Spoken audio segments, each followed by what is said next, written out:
if you look at the program that we've got there, for example, that say we go up to that one that says face there, and what we're going to do is we're going to ask the machine to save the tooling information and the work offsets for that job, and we can back that up, so when we bring the job back in, if somebody's messed with the offsets or the tools, it'll all come back how it was, which is probably what we should have done at the beginning before we did anything.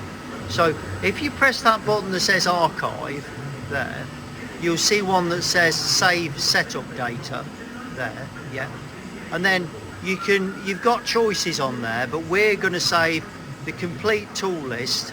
So it's going to save the magazine assignment, all the used in program, and the basic 0 points, and it's going to call it face -TMZ.